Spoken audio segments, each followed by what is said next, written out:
Hello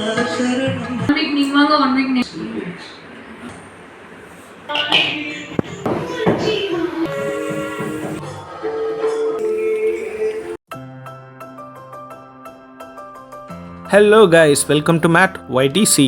இந்த வீடியோவில் என்ன பார்க்க போகிறோன்னா, பேச்சுலர் சிக்கன் பிரியாணி எப்படி செய்ய போகிறோன்ட்டு பார்க்க போகிறோம். கேஸ் இந்த வீடியோவை பார்க்குறவங்க பேச்சுலராக இருந்தீங்கன்னா டெஃபினட்டாக இந்த மெத்தடை ஃபாலோ பண்ணிங்கன்னா அட்டகாசமான டேஸ்ட்ஃபுல் சிக்கன் பிரியாணி உங்களுக்கு 45 மினிட்ஸில் பண்ணிடலாம். இது ப்ரெஷர் குக் பண்ண பிரியாணி கிடையாது, தம் பிரியாணி. இந்த பேச்சுலர் சிக்கன் பிரியாணி எப்படி ஸ்டெப் பை ஸ்டெப்பாக செய்யலான்றது வீடியோக்குள்ளே போய் பார்க்கலாம். இந்த பிரியாணி செய்ய தேவையான பொருட்கள் ஆனியன், வெங்காயம், டொமேட்டோ, தக்காளி, புதினா, மென்ட், பிரியாணிக்கு தேவையான ஸ்பைசஸ் அண்ட் சிக்கன். பிரியாணிக்கு ரொம்ப முக்கியமானது ஆனியன் தான். ஆனியனை இது மாதிரி ஸ்லைஸ் பண்ணி எடுத்துக்கோங்க. நான் 3 ஆனியன் எடுத்திருக்கேன். அண்ட் டொமேட்டோவும் இது மாதிரி ஸ்லைஸ் பண்ணி எடுத்துக்கோங்க. நான் மொத்தம் 3 டொமேட்டோ எடுத்திருக்கேன். இந்த ஆனியன் நீங்கள் எவ்வளோ போடுறீங்களோ அவ்வளோவும் பிரியாணி டேஸ்ட்ஃபுல்லாக வரும். மின்ட் லீஃப், புதினா நல்லா வாஷ் பண்ணி எடுத்துகிட்ருக்கேன். அண்ட் கொத்தமல்லியும் நமக்கு இந்த பிரியாணியில் போட தேவை. கொத்தமல்லியும் வாஷ் பண்ணி எடுத்து நல்லா ஃபைன் சாப்பாக பண்ணி வச்சுருக்கேன். நெக்ஸ்ட்டு பிரியாணிக்கு தேவையான ரொம்ப முக்கியமான பொருட்கள் தான் இப்போ நம்ம பார்க்குறோம். பிரியாணி லீஃப், இலை, ட்ரை பாசி, சோம்பு, பிரியாணிக்கு போடுற பூ, பட்டை, லவங்கம், ஏலக்காய், எலாச்சி. இந்த ஐட்டம் இல்லாமல் உங்களால் பிரியாணி செய்யவே முடியாது. அப்படி இது இல்லாமல் செஞ்சிங்கன்னா அது பேர் பிரியாணியே இல்லை. ஸோ இந்த பொருள்லாம் ரொம்ப அவசியம் பிரியாணி செய்கிறதுக்கு. இது எல்லாமே அளவாக தான் போடணும். நீங்கள் அளவுக்கு மீறி அள்ளி போடலாம், நல்ல ஃப்ளேவர்ஃபுல்லாக வரும் அப்படின்னு நினச்சிங்கன்னா அது தப்பு. இது எல்லாமே எக்ஸஸாக போட்டிங்கன்னா பிரியாணி கம்ப்ளீட்டாக ஸ்பாயில் ஆகிடும். நெக்ஸ்ட்டு சிக்கன் பிரியாணியில் சிக்கன் இல்லாமல் இருந்தால் எப்படி? சிக்கனை நான் பிரியாணிக்கு தேவையான அளவுக்கு கட் பண்ணி நல்லா வாஷ் பண்ணிவிட்டு மஞ்சள் தூள் போட்டோம், லைட்டாக வாஷ் பண்ணிவிட்டு ட்ரை பண்ணிவிட்டு மஞ்சள் தூள் போட்டு அப்படியே வச்சுருக்கேன். நெக்ஸ்ட்டு நான் ப்ரெஷர் குக்கர் எடுத்திருக்கேன். நீங்கள் ப்ரெஷர் குக்கர் இல்லாமல் வேறு எதில் வேணாலும் பண்ணலாம். இது ப்ரெஷர் குக் பிரியாணி கிடையாது, ஜஸ்ட் ப்ரெஷர் குக்கர் எடுத்திருக்கேன் நான் பிரியாணி செய்ய எனக்கு கம்ஃபர்டபுளாக இருக்கும்ன்ட்டு. அண்ட் இது தம் பிரியாணி. நீங்கள் நெய் ஆட் பண்ணிக்கோங்க. தேவையான அளவுக்கு ஸ்மெல் நல்லா இருக்கணும்னா நீங்கள் வெறும் நெய்யில் கூட ஆட் பண்ணி செய்யலாம். நெய் ஆட் பண்ணிவிட்டு கொஞ்சம் நான் ஆயிலும் சேர்த்துருக்கேன். ஸோ கீயும் ஆயிலும் சேர்த்ததுக்கப்புறம் கொஞ்சம் அதை நல்லா சூடாக்க விடணும். எண்ணெய் நல்லா சூடானதுக்கப்புறம் நம்ம நெக்ஸ்ட்டு ஸ்டெப் போகணும். எண்ணெய் சூடானதுக்கப்புறம் தான் நீங்கள் ஆனியன் போடணும். நீங்கள் எண்ணெய் சூடாகிடுச்சு இல்லை எண்ணெயை ஊற்றிட்டு கொஞ்ச நேரத்துலேயே ஆனியன் போட்டிங்கன்னா ஆனியன் சரியாக ஃப்ரை ஆகாது. ஆனியன் பார்க்க ஒரு மாதிரி இருக்கும். ஆனியன் சூடாகிட்டு இருக்கிற கேப்பில் நான் ஜிஞ்சர் கார்லிக் நல்லா மிக்சியில் கிரைண்ட் பண்ணி எடுத்துக்கிட்டேன்.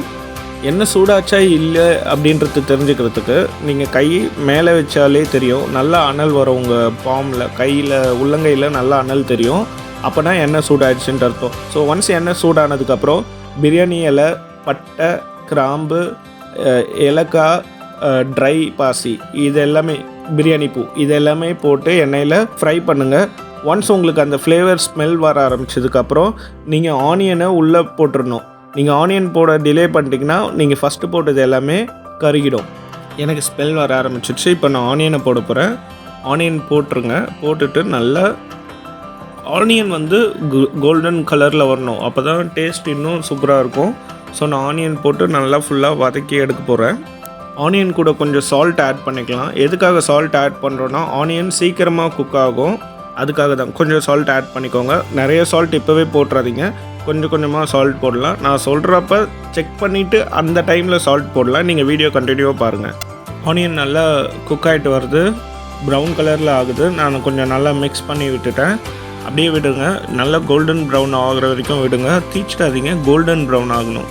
ஸோ கோல்டன் ப்ரௌன் ஆனதுக்கப்புறம் நெக்ஸ்ட்டு ஸ்டெப் என்னென்னா ஜிஞ்சர் கார்லிக் பேஸ்ட் ஆட் பண்ணுறோம். நம்ம முன்னாடியே அரைச்சி எடுத்து வச்சுருக்கோம். So ginger garlic paste add பண்ணிவிட்டு நல்லா குக் பண்ணுங்கள். ஜிஞ்சர் கார்லிக்கோட ஸ்மெல் போகணும், அந்த அளவுக்கு குக் பண்ணி எடுக்கணும். So ginger garlic paste cook ஆகிற டைமில் நான் சைடில் பாசுமதி அரிசியை ஒரு 2 to 3 டைம்ஸ் வாஷ் பண்ணிவிட்டு திருப்பி அரிசியை ஊற வச்சுருக்கேன். லைக் 15 to 20 மினிட்ஸ் ஊறினா போதும் நம்ம பேச்சுலர் பிரியாணிக்கு.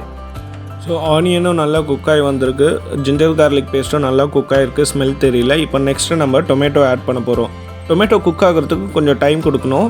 நல்லா டொமேட்டோவை ஸ்ப்ரெட் பண்ணி விடுங்க, நல்லா குக் ஆகட்டும். ஒன்ஸ் டொமேட்டோ குக் ஆனதுக்கப்புறம் நம்ம அடிஷ்னல் மசாலாலாம் ஆட் பண்ணணும்.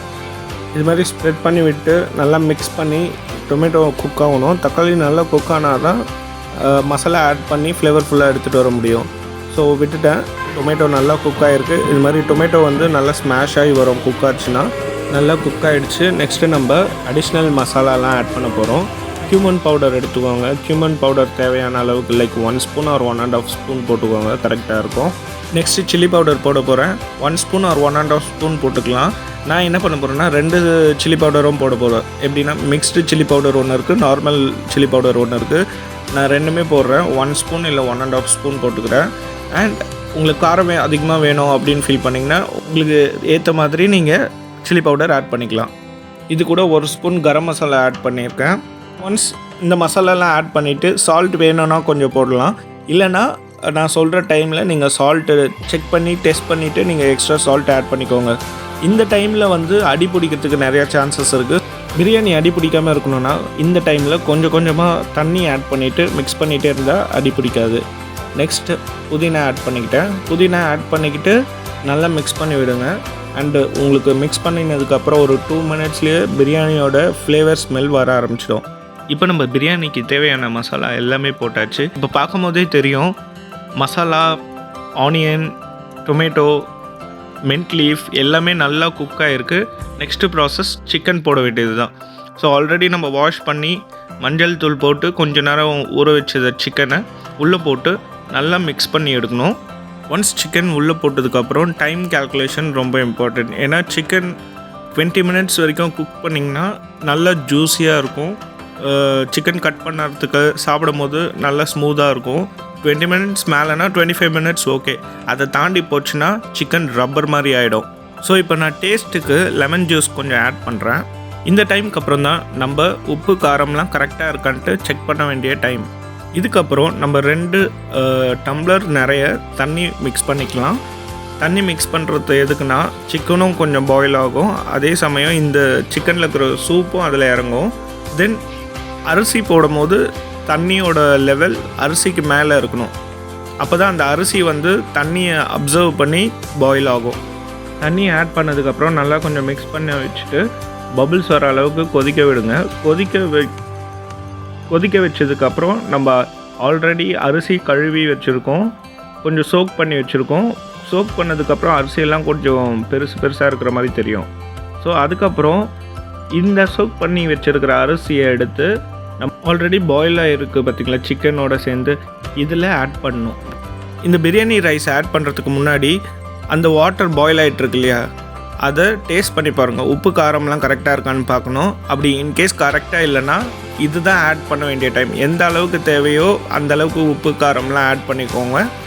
அதுக்கப்புறம் ஆட் பண்ணால் பிரியாணி மசாலாவோட ஜெல் ஆகாது. இன்கேஸ் ரைஸ் குக் ஆனதுக்கப்புறம் ஆட் பண்ணிக்கலான்னு சால்ட்டு அப்படின்ட்டு ஆட் பண்ணிங்கனாலும் ரைஸோட ஜெல் ஆகாது. ஸோ ஒன்ஸ் ரைஸ் போட்டதுக்கப்புறம் இது மாதிரி ஸ்ப்ரெட் பண்ணி விட்டுக்கோங்க.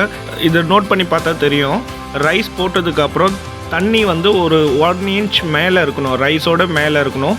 ஸோ அதுக்கப்புறம் தான் நல்லா குக் ஆகும். இப்போ நான் இது ப்ரெஷர் குக் பண்ணல, தம் பிரியாணி தான் பண்ணியிருக்கேன். ஒரு 15 மினிட்ஸ் இது மாதிரி மேலே மூடி போட்டு அதை குக் பண்ண வைக்கணும். ஒன்ஸ் குக் ஆனதுக்கப்புறம் இது ஓப்பன் பண்ணி பார்த்தா நமக்கு தெரியும் பிரியாணி வந்து தண்ணி எல்லாமே நல்லா அப்சர்வ் பண்ணியிருக்கோம்.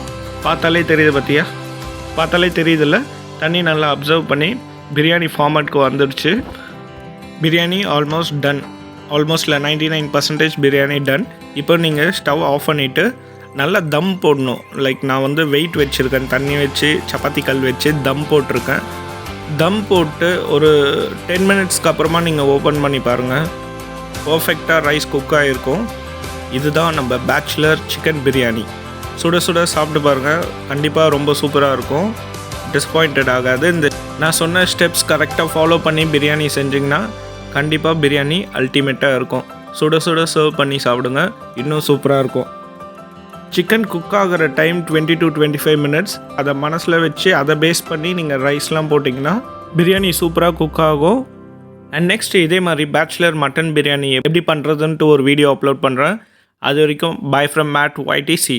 சப்ஸ்கிரைப் பண்ண மறந்துடாதீங்க.